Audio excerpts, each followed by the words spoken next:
1st of June, and this is the first chance we've had to get on the grassland. And what we're doing today is we're doing some chain harrowing for a lady that keeps some horses, and her ground is very poached. We've had so much rain over the winter that the ground is really badly poached, and she's asked us to run a chain harrow around it and then roll it, and this is what we're up to right now.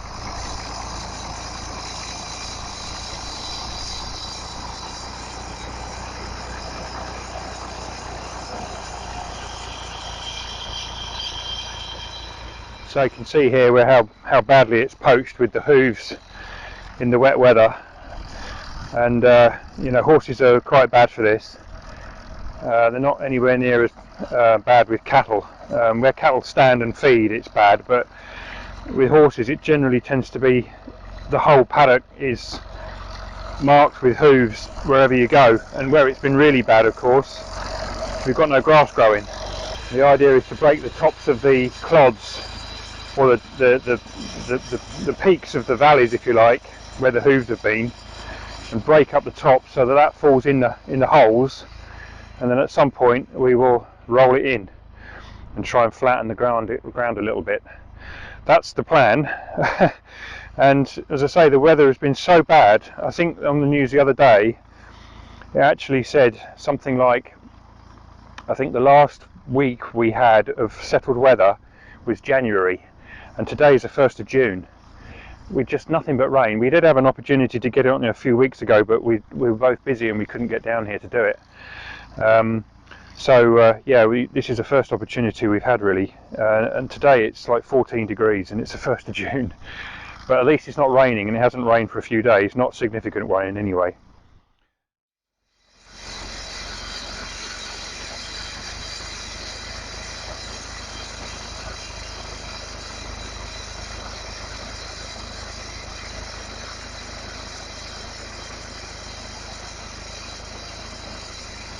And already you can see that it's breaking down the clods on the tops and filling in the holes, and that's just with one pass. That's quite handy.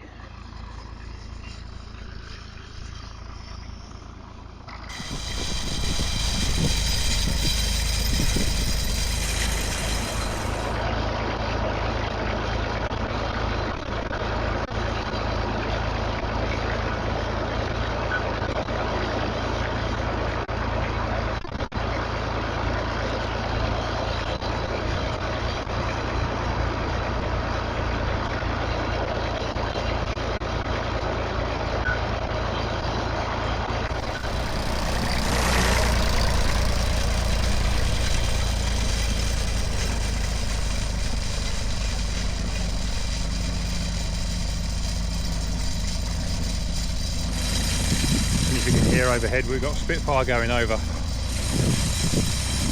Big air show at Duxford tomorrow. Now I guess that's the direction he's heading right now, so that's probably what he's up to.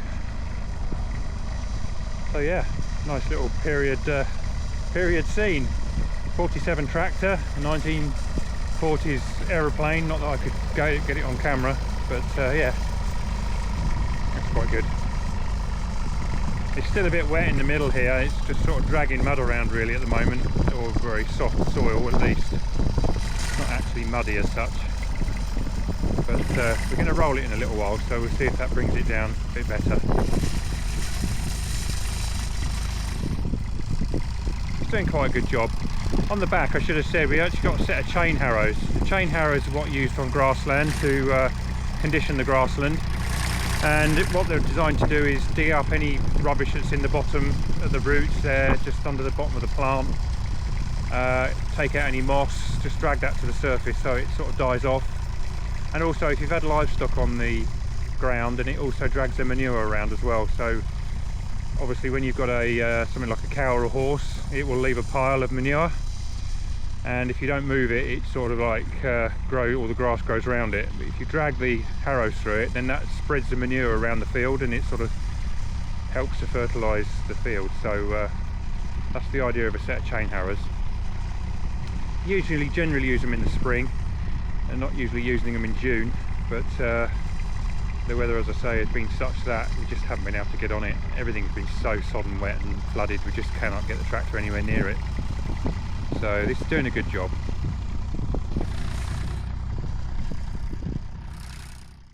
So the tractor we got going today is a Ferguson T20, and there's a little story to this tractor. I was approached by a colleague at work and said to me, did I want a Massey Ferguson? And I didn't really, if I'm honest. And he said to me, well, you want to come and have a look at it? So I said, okay, I'll have a look. He said, the bloke that's getting rid of it, he said, if you don't, if you want it, he said, you've got to get it out of my orchard. So I thought, okay, well, I'll come and have a look. And I went and had a look, and straight away realised that it wasn't a Massey Ferguson. That's one of the common mistakes with these. This is a Ferguson T20. This is way before Massey came on the scene with Ferguson. And I looked at it and I thought, this looks like a decent little tractor. And we come to a deal, and I said, I'll get it out of your orchard. And he said, if you can get it out of my orchard, you can take it with you. And it has a loader with it as well, although the loader's not fitted right now. And so we dragged it out of the orchard, and I didn't know whether it worked. The tyres were flat. I didn't know if the engine was seized up or anything like that. And we got it home. It had no starter motor on it. And when I got it home, I put a bar on the ring gear just to see if the engine would turn, and the engine turned, so it wasn't seized. And quite literally, about 2 weeks later, once I'd sourced a starter motor, which is no mean feat for one of these, because this is actually quite an expensive starter motor for this tractor, I found one, and I put the motor on the tractor, put some fuel in it, and I spun it over for about, I don't know, I think it would probably about 10 minutes before I got fuel up. And lo and behold, it fired and ran. And I don't think it had run for at least 25 years. It had been sat under this tree in this orchard. And away she went. And I was absolutely gobsmacked, to be honest.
We had quite a few issues with the gearbox, and the back end was all full of water and all that sort of thing, so we had all that stripped out and got that all redone. And we've used it for the last three years or so, sort of ploughing matches or ploughing events, rallies and stuff. And it's a perfect little tractor for what we need. Now, one of the things about it is it's a T20 from 1947, and originally it would have been straight petrol. The early T20s were all petrol engines, but the engines were Continental engines, and they were quite unreliable and quite poor economy. And this was before Ferguson started to use their own engine. So what happened was that the people that used these early tractors got a bit fed up with the old engine that was really quite poor, and they put in Perkins 3-cylinder. And the P3 Perkins was quite a popular conversion on these tractors, and that's what this has got in it. And I'll take you for a walk around at some point just to show you what it's doing. But that's the backstory of this little tractor, and it's really a great little tool. You can see why Ferguson. So we'll take a little walk around the Fergie, and as I said, we pulled it out from under a tree in an orchard.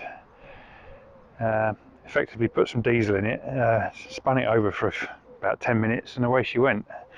Not started for 25 years. Really can't be bad.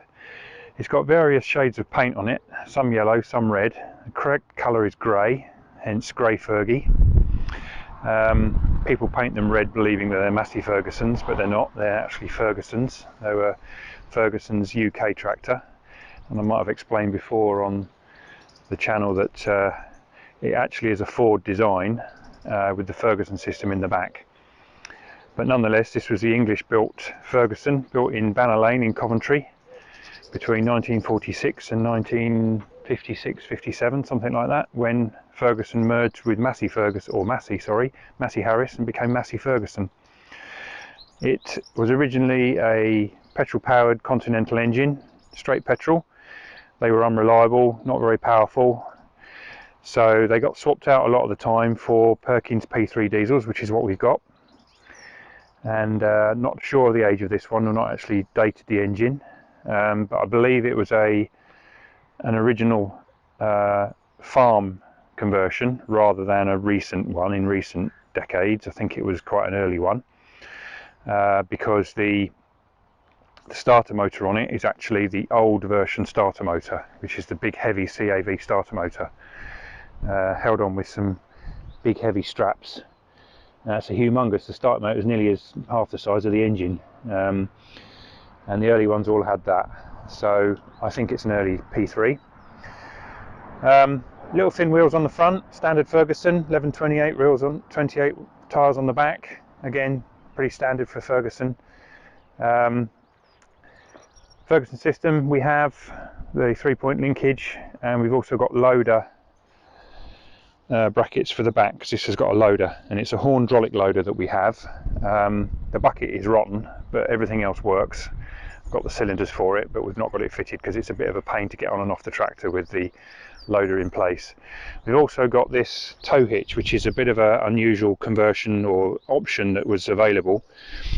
What generally used to happen with Fergusons was they used to have a 9-hole tow bar which went across between the two lift arms, and then there was like an A-frame with two stay bars which went up to the top link, and that was your drawbar, and it swung around a little bit, and you had check chains to stop it from swinging.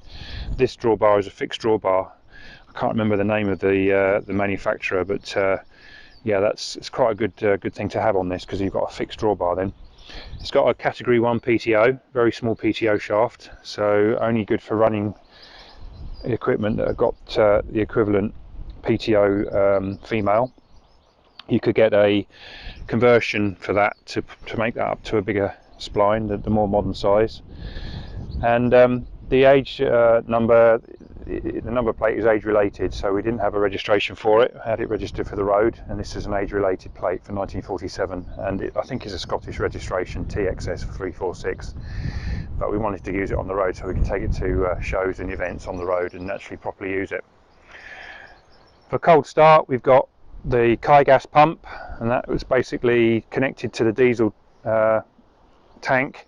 That pumps fuel into the inlet manifold, and on the other side we have a heater button, and what that does is it heats an element in the inlet manifold around here, just here. There's a little connection there, and inside there there's a little element like a glow plug. And when you pump the gas pump, it pumps diesel into here and sprays it into the manifold onto the element there. That basically burns, and you get hot air going into the engine when you crank it over, and it's a really good starting system for this tractor. They really work very well, and Ferguson used that system for many years. It's got 4 speeds, and starter is on the gear stick. You've got S over here, 1, 2, 3, 4 in reverse. The way to tell an early tractor is it's got little tiny foot pads on the steering brakes. So the bigger pads denote the fact that it was late 1948 and onwards. I think it was 1948 they changed to some bigger oval pads, whereas these little foot pads on the early tractors, that's how you can tell it's an earlier tractor. There's lots of stamps on the casings and such like. You can date parts of the tractor like that. Every Ferguson ever built, these rotted away basically in the middle there, and ours was none different, and I got this from a sale not that long ago, this seat pan. It's the correct seat pan for the tractor. maybe a little deep actually, but it's a modern replica. But everything else very, very well worn, but nice patina. Steering wheel's good, everything works. Amp meter gauge, oil pressure gauge, and if you notice that on here we've got a riser panel, and that is because at the engine conversion, the top of the engine is, if I just lift it up for you, you've got the fuel tank right on the top above the engine, and the height of the engine dictated the fact that it had to lift the bonnet higher. So that riser panel basically meant that you could put the higher bonnet on, and of course the pivots at the front, they also had to have special brackets here as well to raise up the bonnet, so it would clear the engine. And yeah, she's a lovely little tractor. We really enjoy using it. My father had one when I was very, very young. We had a petrol paraffin one. It was the first tractor I sort of painted, really. You can't call it restored. But yeah, I cut my teeth on one of these, and they're great little tools. There's hundreds and hundreds of them around, but that doesn't detract from them at all. Lovely little tractor. I think you'll agree, wouldn't you? Yeah. You agree? Yeah, he agrees. He definitely enjoys driving it. Next job, roller. So we're going to try that on the ground we've just pulled around with the chain arrow. Stick the heavy roller on.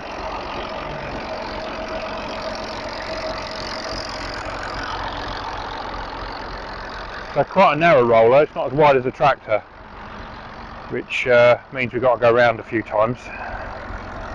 But nonetheless, if it's heavy enough, it'll do the job.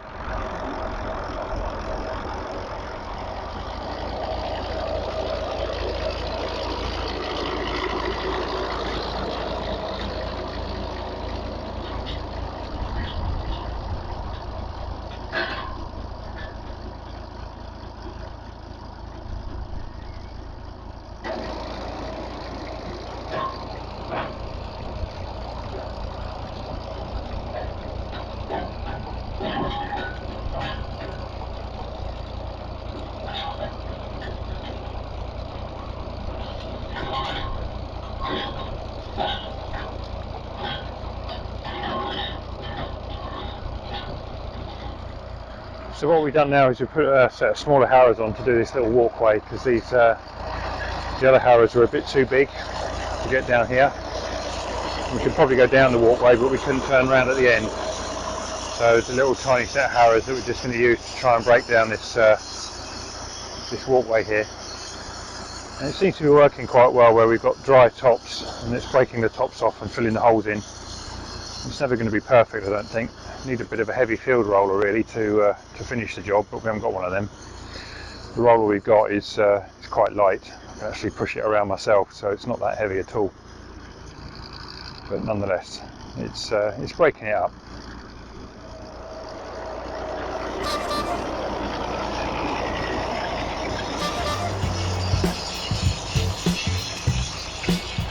I think that's a good little job done.